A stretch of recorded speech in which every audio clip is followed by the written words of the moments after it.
Hello students, welcome to the classes of Virgin Mary Higher Secondary School.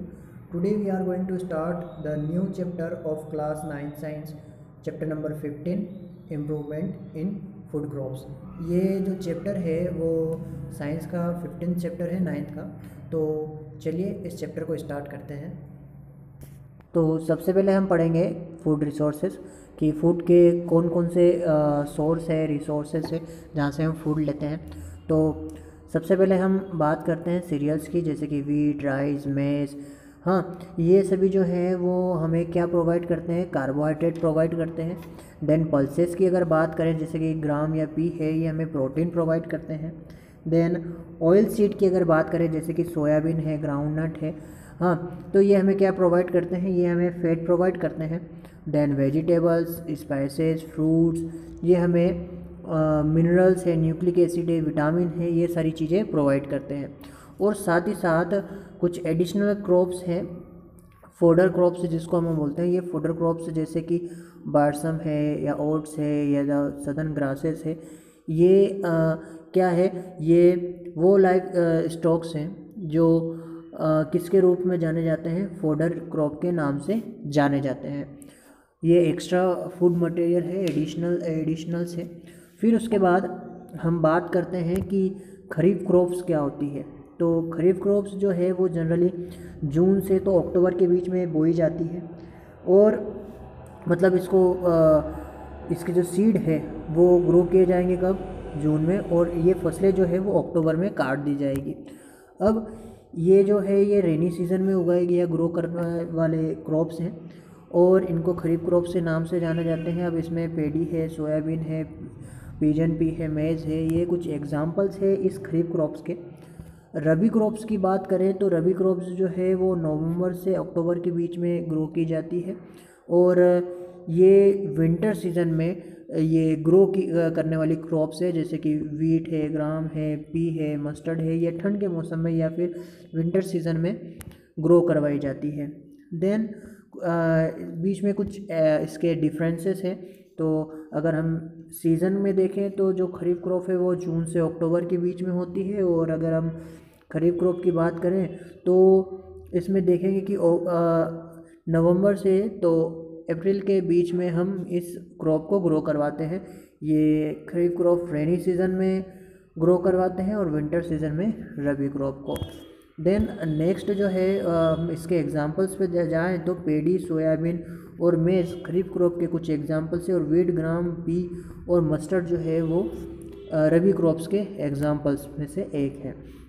Then green revolution अपन अब देखते हैं। ये green revolution जो है अगर हम देखें तो हमें कई सारे जो न्यूट्रिएंट्स है फूड मटेरियल में वो हमें फूड से सप्लाई होते हैं, जैसे कि बात करें protein, carbohydrate, fat, minerals, nucleic acid या विटामिन्स।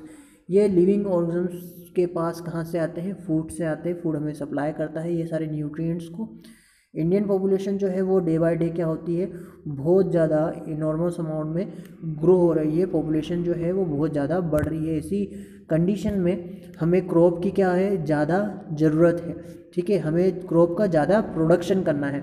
तो ग्रीन रिवॉल्यूशन जो है वो इस नीड को कवर करता है, जो क्या कर रहा है, इंक्रीज़ करने में। मतलब ये रिवॉल्यूशन जो है वो किस पे ज़्यादा ध्यान दे रहा है कि फूड ग्रेन का जो प्रोडक्शन है वो इंक्रीज़ हो सके।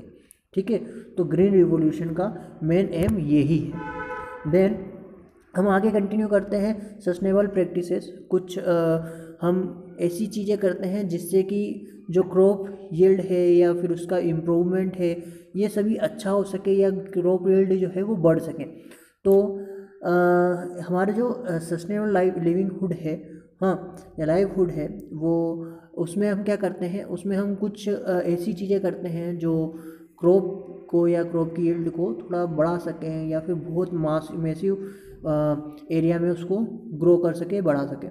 तो हम मिक्स फार्मिंग कर सकते हैं, हाँ, इंटर क्रॉपिंग कर सकते हैं, इंटीग्रेटेड फार्मिंग प्रैक्टिसेस कर सकते हैं, जैसे कि हम क्रॉप के साथ साथ मतलब हम क्या करेंगे, एग्रीकल्चर के साथ साथ हम कुछ पोल्ट्री फार्म है या फिर हम फिशिंग है या फिर बी कीपिंग है, ये ऐसी चीज़ें भी करेंगे ताकि हमारा जो फूड की प्रोडक्शन है वो इंक्रीज़ हो सके। साथ ही साथ हमारा जो हम अगर बोल सकते हैं फाइनेंशियली भी क्या हो सकता है, फार्मर जो हैं वो इनसे आगे बढ़ सकते हैं।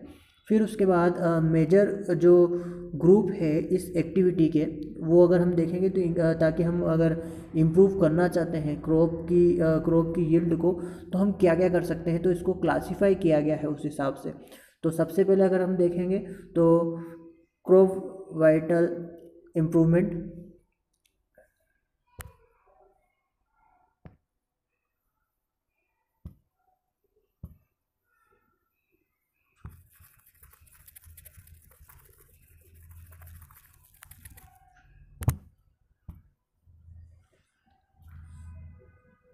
क्रॉप वेरिएंटल इम्प्रूवमेंट, तो क्रॉप वेरिएंटल इम्प्रूवमेंट, फिर क्रॉप प्रोडक्शन इम्प्रूवमेंट, और लास्ट में है क्रॉप प्रोटेक्शन इम्प्रूवमेंट। तो इन तीनों की हेल्प से हम क्या कर सकते हैं, हम अपनी जो क्रॉप है उसकी यील्ड को बढ़ा सकते हैं, इम्प्रूव कर सकते हैं। तो सबसे पहले हम पढ़ेंगे द क्रॉप वेरिएंटल इम्प्रूवमेंट। तो चलिए इसको स्टार्ट करते हैं। तो सबसे पहले इसमें क्या है, इसमें अगर हमको वेरिएंटल इम्प्रूवमेंट लाना है क्रॉप्स में, तो हम हाइब्रिडाइजेशन कर सकते हैं। इसमें क्या करते हैं हम, इसमें क्रॉसिंग करते हैं किसके बीच में, जो जेनेटिकली डिसिमिलर पेरेंट प्लांट्स हैं। हाँ, मतलब जेनेटिकली डिसिमिलर मतलब कि जिनकी प्रजातियाँ एक दूसरे से मिलती जुलती नहीं है, लेकिन उनको फिर भी हम क्या करते हैं, क्रॉस करवाते हैं। तो जेनेटिकली क्या है, डिसिमिलर प्लांट्स हैं, उनको हम क्या करते हैं, उनको हम एक दूसरे से क्रॉस करवाते हैं, उनके कैरेक्टर को क्रॉस करवाते हैं। It is all to get higher yield, मतलब ये क्यों किया जा रहा है, ताकि हमें क्या मिल सके, हमें हायर यील्ड मिल सके और इम्प्रूव्ड क्वालिटी मिल सके, बायोटिक और एबायोटिक रेजिस्टेंस उस क्रॉप के अंदर हो।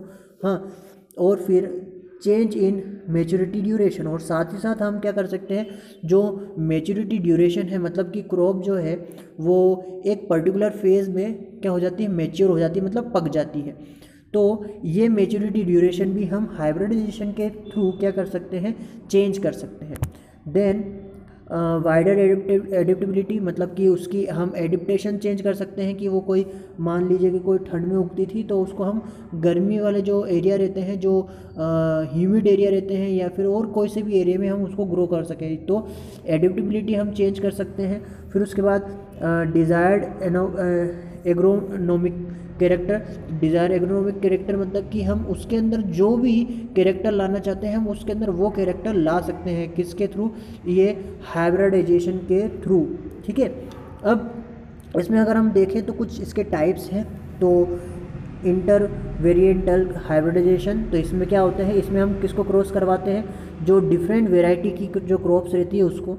फिर उसके बाद है इंटर स्पेसिफिक हाइब्रिडाइजेशन, तो इसमें हम डिफरेंट स्पीसीज़ को हम क्या करवाते हैं, अलग अलग, मतलब स्पीसीज़ क्या करेंगे, स्पीसीज़ अलग अलग, जो प्रजाति अलग अलग प्रजाति रहेगी उनको हम क्या करवाएंगे, क्रॉस करवाएंगे, तो ये इंटर स्पेसिफिक हाइब्रिडाइजेशन कहलाएगा।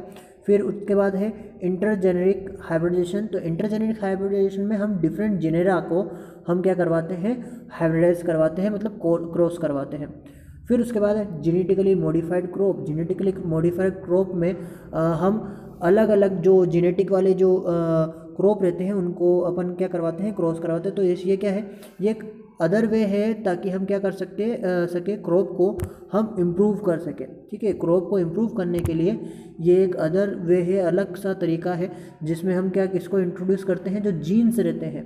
ठीक है, जो जीन्स रहते हैं उनको हम क्या कर सकते हैं, इंट्रोड्यूस करवा सकते हैं, जिससे कि हमें क्या मिलेगी, जो डिज़ायर कैरेक्टर रहेंगे, हाँ, वो हमें मिल पाएंगे इस हाइब्रिडाइजेशन के थ्रू। तो ये जेनेटिकली मॉडिफाइड क्रॉप कहलाती है, जिसको अपन GMC के नाम से जानते हैं। नाउ स्टूडेंट्स, आज के इस चैप्टर में, आज के इस क्लास में हमने क्या सीखा। सबसे पहले हमने फूड रिसोर्सेज देखे कि हमें प्रोटीन, विटामिन, कार्बोहाइड्रेट, फैट और ये मिनरल्स, ये सब कहाँ से हमें मिलते हैं।